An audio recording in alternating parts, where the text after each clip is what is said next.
প্রস্রাবের ইনফেকশন কেন হয়? প্রথমেই হচ্ছে ডিহাইড্রেশন বা পানি স্বল্পতার কারণে ইনফেকশন হতে পারে, বা ইনফেকশন ছিল, তার রোগটার সম্ভাবনা অথবা সম্পর্ক অনেক বেড়ে যাবে।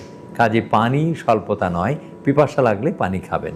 ইনফেকশনটা রক্তের স্রোতের মাধ্যম দিয়ে আসতে পারে, আবার প্রস্রাবের রাস্তার মাধ্যমে দিয়ে, বিশেষ করে মেয়েদের ক্ষেত্রে প্রস্রাবের রাস্তার মধ্যে দিয়েও আসতে পারে।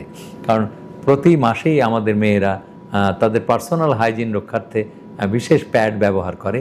এই প্যাডগুলি অপরিষ্কার থাকতে পারে এবং ভ্যাজাইনাইটিস, সিস্টাইটিস, ইউরেথ্রাইটিস এগুলি খুবই কমন ঘটনা মেয়েদের জন্য। এই জন্যে কাজে পার্সোনাল হাইজিন অত্যন্ত সুন্দরভাবে মেনটেন করতে হবে আমাদের কন্যাদের, আমাদের মেয়েদের, আমাদের মা বোনদের।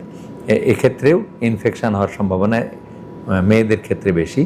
আর ইউরেথ্রা মেয়েদের ক্ষেত্রে অত্যন্ত ছোট, পেশাবের রাস্তাটা অত্যন্ত ছোট এবং তার অবস্থান পায়খানার রাস্তার কাছাকাছি হওয়াতে আমাদের এই পাক ভারত উপমহাদেশে বা এশিয়ান পিপল, মানে আমরা যারা এই দিকে বসবাস করি, আমাদের সবারই হাত দিয়ে পানি দিয়ে ছুঁচু করার বা শৌচকার্য করার অভ্যাস আমাদের আছে। আমরা বলি যে যতখানি পানি আমরা মুখ ধুতে ব্যবহার না করি, তার 5 গুণ পানি আমরা ব্যবহার করি পয় নিষ্কাশনের পরে বা মলত্যাগের পরে। তো অবশ্যই এটা স্বাস্থ্যসম্মত। ইউরোপিয়ানরা এই অভ্যাস নেই, ওরা অস্বাস্থ্যকর পরিবেশে থাকে। কিন্তু আমরা যারা এশিয়ান পিপল অথবা পাক ভারত উপমহাদেশে থাকি, যিনি যে ধর্মেই থাকেন না কেন, এই উপমহাদেশের সব মানুষই হাত দিয়ে পানি দিয়ে ভালো করে ধুয়ে, অনেকে সাবান দিয়ে ধুয়ে পরিষ্কার করে ফেলেন। এটা স্বাস্থ্যসম্মত। কিন্তু মেয়েদের ক্ষেত্রে বাধে বিপত্তি, যখনই আপনি হাতটা এইভাবে টানছেন, তখন হাতের সাথে মল মিশ্রিত জল, মানে মল মিশ্রিত পানি এসে পেশাবের রাস্তায় লেগে যেতে পারে এবং সেক্ষেত্রে তার পেশাবের রাস্তায় বারবার ইনফেকশান, এবং মেয়েরা এসে বলবে যে আমার তো এত বেশি ইনফেকশান কেন? এইটি হলো তার প্রধানতম কারণ।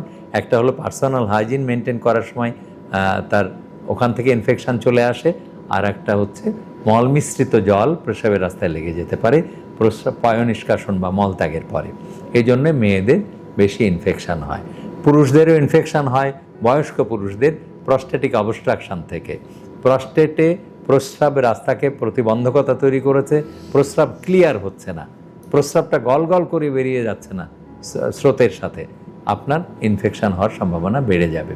কাজেই পুরুষদের হয় একটু, বয়স্ক পুরুষদের, আর মেয়েদের ছোট্ট মেয়েটি একদম শিশুকন্যা থেকে শুরু করে যে কোনো বয়সের মেয়েদেরই প্রস্রাবের রাস্তায় ইনফেকশান হতে পারে।